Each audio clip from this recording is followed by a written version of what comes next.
Yo guys, it's Hens. Welcome back to another video.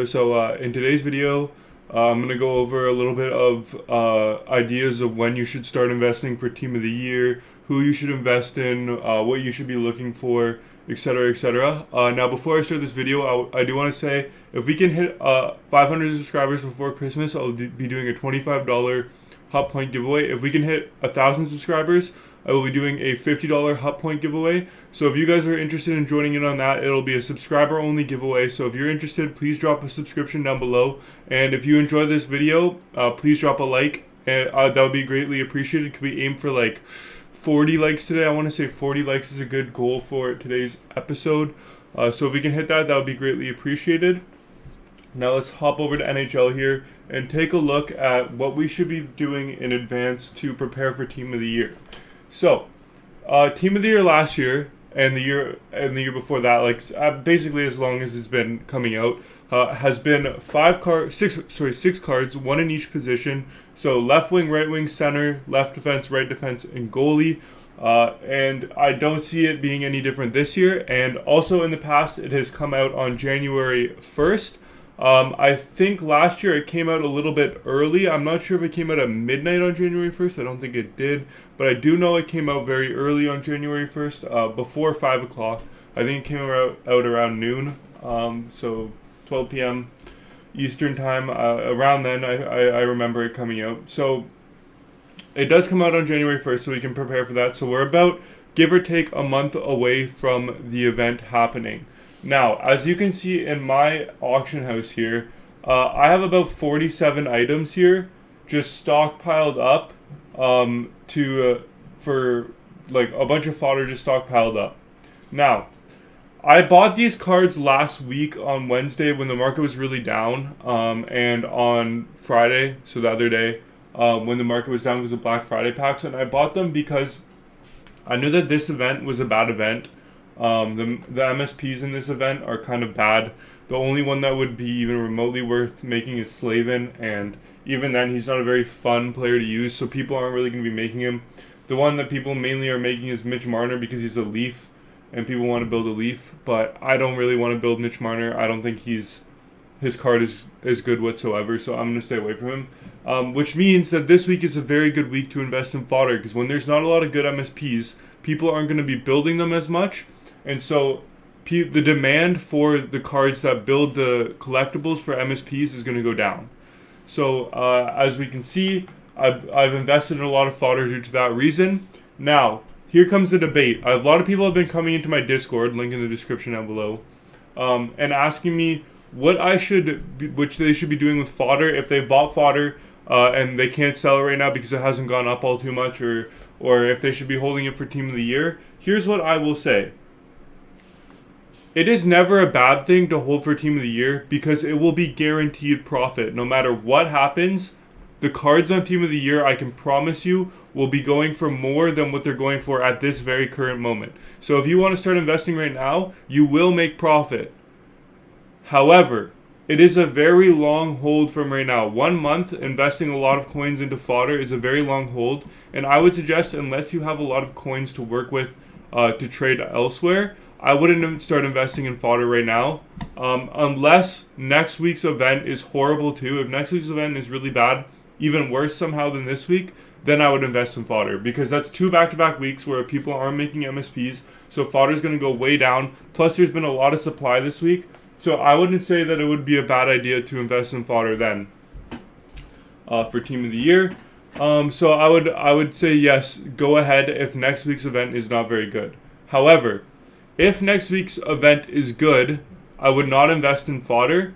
But if you have fodder right now and next week's event is good, I would not sell your fodder. Even if it goes up a little bit, if you're invested in fodder at this very moment, I wouldn't sell it next week. I would wait to see if the event after that one, which I'm thinking could quite possibly be like a World Juniors like wintry event, like an international event.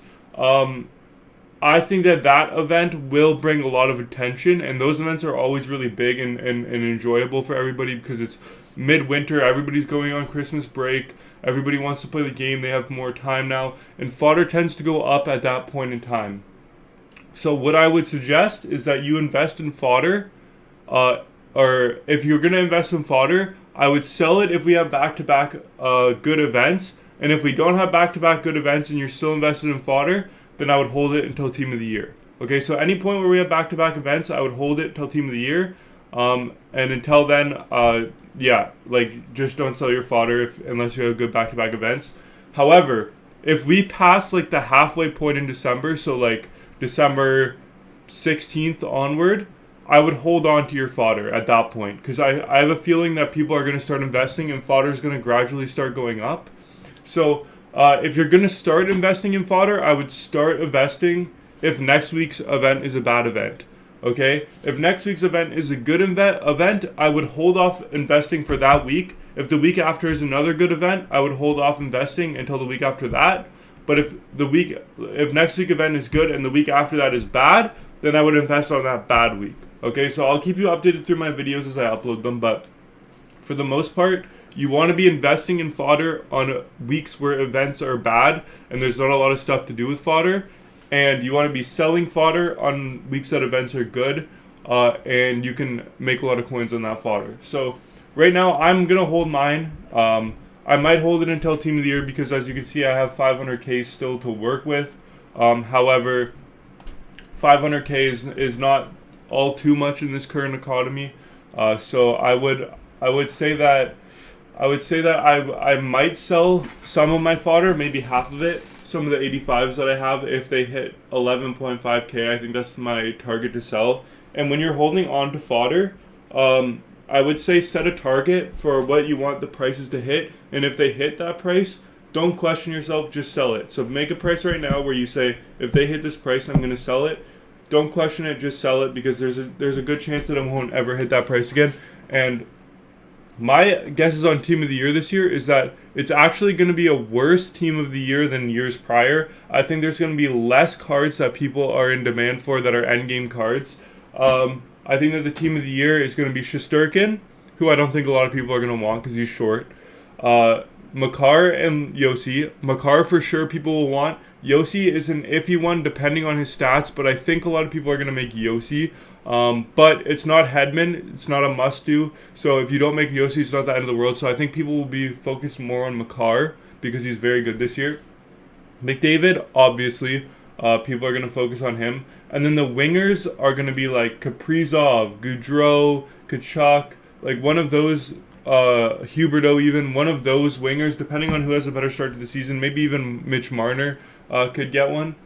And I could see those being in demand, but they're not super meta cards. So the top tier players may not invest as much in those cards because they're not super meta. And there will be other cards that people are going to want to use over those ones. So I would say that this year's Team of the Year might be a little bit weaker than last year's. Because last year's Team of the Year, there was at least 4 cards that people invested in. There was at least McDavid and Rantanen and Hedman at the very least. Lots of people invested in Fox and lots of people invested in Vasilevsky. I know I invested in all of those. I had McDavid's X Factor, so I didn't get the McDavid Team of the Year, which I kind of regret. But I invested in the rest of them except for Marchand. So I think this year's Team of the Year will be a little bit weaker in terms of top tier meta cards. However, I think that it will still be good and fodder will still rise quite a bit. So I would say that if you're holding on to fodder right now and you just want to play it out for a month and wait till Team of the Year, it's not a bad shout. However, if fodder does go up a lot and it hits that price range that you're like, okay, this is good profit right now, then you should sell it. And then you should start investing in fodder when the next down event happens. But like I said, investing in fodder right now is not a bad idea. You're going to be able to make Team of the Years and then make coins on top of that if you invest in fodder right now. So I wouldn't hesitate investing in fodder. I would also suggest that starting probably about 3 weeks before Team of the Year comes out, you either start A, saving packs, or B, saving your fodder, untradeable fodder that you pull from Rivals Rewards. That's what I would suggest. I'm going to try. I haven't been playing the game as much this year because I've been playing a lot of other games. But I would suggest that you make at least 2 Team of the Years and make all of them if you can. I mean, it's not a bad idea to make all of them. I'm going to invest pretty much all of my coins into Team of the Year this year. because I think it's a good time to invest your coins and put coins into cards, because those cards are endgame cards that'll be on your team for the rest of the year. And especially if they're players that you like my favorite player in the NHL is Makar, so I'm definitely going to make him, and I know he's going to get a Team of the Year card.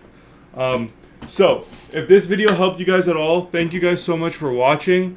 I hope you enjoyed this video. If you did, drop a like, drop a subscription. Let's aim for 40 likes. My Twitch, Twitter, and Discord links are in the description down below if you want to join that.